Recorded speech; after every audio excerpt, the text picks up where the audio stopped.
ನಾಶ ಮಾಡುವುದರಿಂದ ಜೊತೆಗೆ ಬೇಸಿಗೆ ಶುರುವಾಗಿರುವುದರಿಂದ ಕಾಡಿನ ಪ್ರಾಣಿಗಳು ನಾಡಿಗೆ ಬರುತ್ತಿದ್ದಾವೆ. ಬಂದು ಸುಮ್ಮನೆ ಹೋಗ್ತಿಲ್ಲ. ಬಂದು ಜನರ ಮೇಲೆ, ಪ್ರಾಣಿಗಳ ಮೇಲೆ ದಾಳಿ ಮಾಡಿ ಹೋಗ್ತಿವೆ. ಈ ಅರಣ್ಯ ಇಲಾಖೆಯವರು ಏನ್ ಮಾಡ್ತಿದ್ದಾರೆ? ಅರಣ್ಯ ಇಲಾಖೆಯವರು ಸರಿಯಾಗಿ ಕೆಲಸ ಮಾಡ್ತಿಲ್ವಾ? ಯಾಕೆ ಈ ಕಾಡು ಪ್ರಾಣಿಗಳು ಪದೇ ಪದೇ ನಾಡಿಗೆ ಬರ್ತಿದೆ? ಯಾಕೆ ಮುಂಜಾಗ್ರತೆ ಕ್ರಮ ತೆಗೆದುಕೊಳ್ತಿಲ್ಲ ಅನ್ನೋ ಪ್ರಶ್ನೆ ಮೂಡ್ತಿದೆ. ಈಗ ಯಾವ ಊರಲ್ಲಿ ಯಾವ ಪ್ರಾಣಿಗಳು ದಾಳಿ ಮಾಡಿದೆ, ಕಾಡಿನಿಂದ ಊರಿಗೆ ಬಂದ ಪ್ರಾಣಿಯ ಕತೆ ಏನಾಯ್ತು ಅಂತ ಹೇಳ್ತೀನಿ ನೋಡಿ. ಇನ್ನು ರಾಮನಗರ ಜಿಲ್ಲೆಯ ಬಿಡದಿ ಭಾಗದಲ್ಲಿ ಚಿರತೆ ಹಾವಳಿ ಮುಂದುವರೆದಿದೆ. ರಾತ್ರಿ ವೇಳೆ ಗ್ರಾಮಗಳೊಳಗೆ ಚಿರತೆಗಳ ಎಂಟ್ರಿ ಆಗಿದೆ. ಅದು ಒಂದಲ್ಲ ಎರಡಲ್ಲ 3 ಚಿರತೆಗಳು ಕಲ್ಲುಗೋಪಹಳ್ಳಿ ಗ್ರಾಮದಲ್ಲಿ ಪ್ರತ್ಯಕ್ಷವಾಗಿವೆ.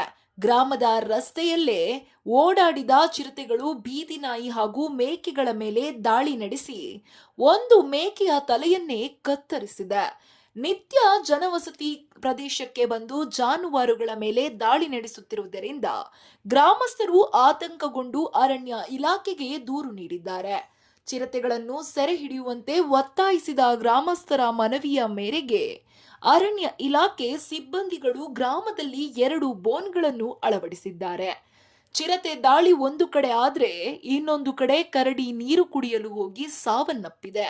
ಹೌದು, ತುಮಕೂರು ಜಿಲ್ಲೆಯ ಗುಬ್ಬಿ ತಾಲೂಕಿನ ಹರೇನಹಳ್ಳಿ ಗ್ರಾಮದಲ್ಲಿ ಈ ಘಟನೆ ನಡೆದಿದೆ. ರೈತನ ಜಮೀನಿನಲ್ಲಿ ನೀರಿನ ತೊಟ್ಟಿಗೆ ಬಿದ್ದು ಸುಮಾರು 10 ವರ್ಷದ ಹೆಣ್ಣು ಕರಡಿ ಸಾವನ್ನಪ್ಪಿದೆ. ಆಹಾರ ಸಿಗದೆ ಬಳಲುತ್ತಿದ್ದ ಕರಡಿ ನೀರು ಕುಡಿಯಲು ತೊಟ್ಟಿಗೆ ಇಳಿದಾಗ ಸುಸ್ತಾಗಿ ಬಿದ್ದು ಸಾವನ್ನಪ್ಪಿದೆ ಎಂದು ಅರಣ್ಯ ಇಲಾಖೆ ಪ್ರಾಥಮಿಕ ಮಾಹಿತಿ ನೀಡಿದೆ.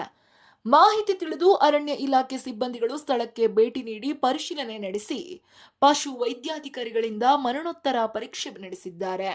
ನಂತರ ಎಸ್ಸಿಎಫ್ಒ ಪವಿತ್ರ ಅವರ ನೇತೃತ್ವದಲ್ಲಿ ರಾತ್ರಿ ಸಮಯದಲ್ಲಿ ಕರಡಿಯ ಅಂತ್ಯಕ್ರಿಯೆಯನ್ನು ಕೂಡ ಮಾಡಿದ್ದಾರೆ.